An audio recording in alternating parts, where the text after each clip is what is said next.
Hello everyone, recently मी या ड्रॉइंगचा इथपर्यंतचा भाग upload केलेला आहे आता या व्हिडिओमध्ये आपण या ड्रॉइंगला पूर्ण कंप्लीट करणार आहोत।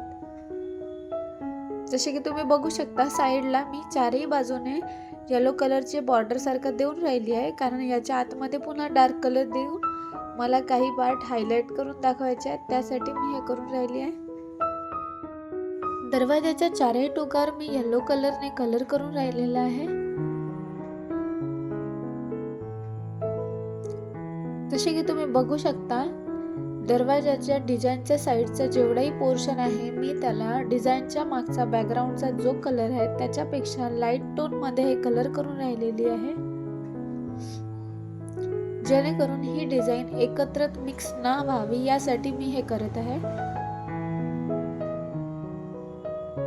कारण याच्यावर पुन्हा मग वूडचे टेक्स्चर द्यायचे असल्यामुळे इथे लाईट टोननी हे कलर करून राहिली आहे। जेव्हा आपल्याला याच्यावर वूडचे टेक्स्चर द्यायचे असतात त्यावेळी डार्क कलरचा वापर करून आपण ते वूडचे टेक्स्चर ड्रॉ करू शकतो।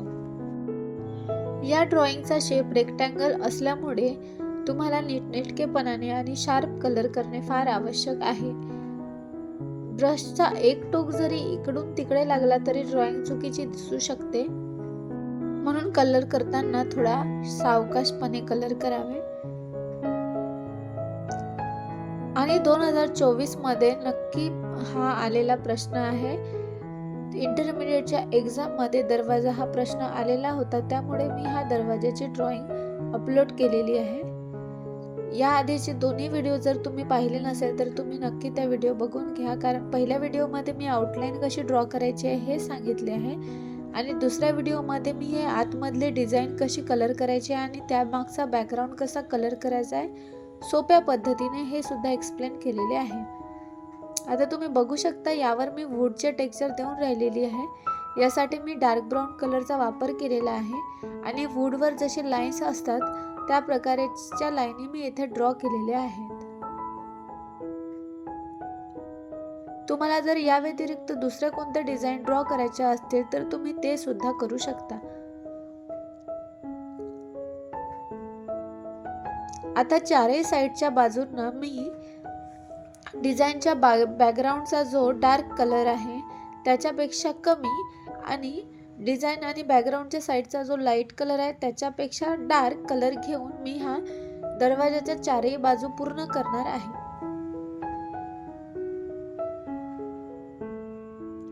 या पेंटिंग मध्ये मी भरपूर कलर न वापरता फक्त ब्राऊनचे शेड्स देण्याचा प्रयत्न केलेला आहे।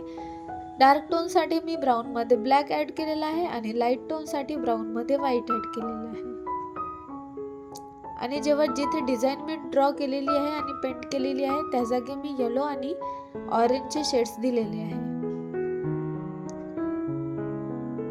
कारण मला याला रिअलिस्टिक लुक द्यायचा असल्यामुळे मी फक्त ब्राऊन कलरचा वापर केला। याच्या व्यतिरिक्त जर तुम्हाला कलरफुल ड्रॉइंग करायची असेल तर तुम्ही करून बघू शकता, पण हा एक्सपेरिमेंट पेपरमध्ये करण्याची काहीही गरज नाही। तुम्ही घरी प्रॅक्टिस म्हणून करा आणि जर ते नक्की तुम्हाला आवडेल तेव्हाच तुम्ही ते पेपरमध्ये ट्राय करा। Otherwise without practice don't do anything, it's my humble request to you.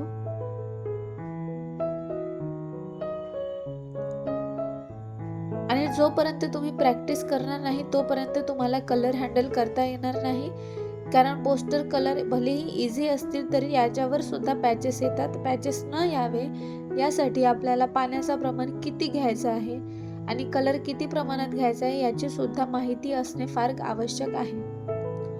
तर अशा प्रकारे बोलता बोलता आपली ड्रॉइंग कंप्लीट झालेली आहे। तरी तुम्हाला जर ही ड्रॉइंग आवडली असेल तर नक्की चॅनलला सबस्क्राईब करा आणि शेअर करा ज्यांना कुणाला ही एक्झाम द्यायची आहे त्यांना, आणि कमेंट करायला विसरू नका।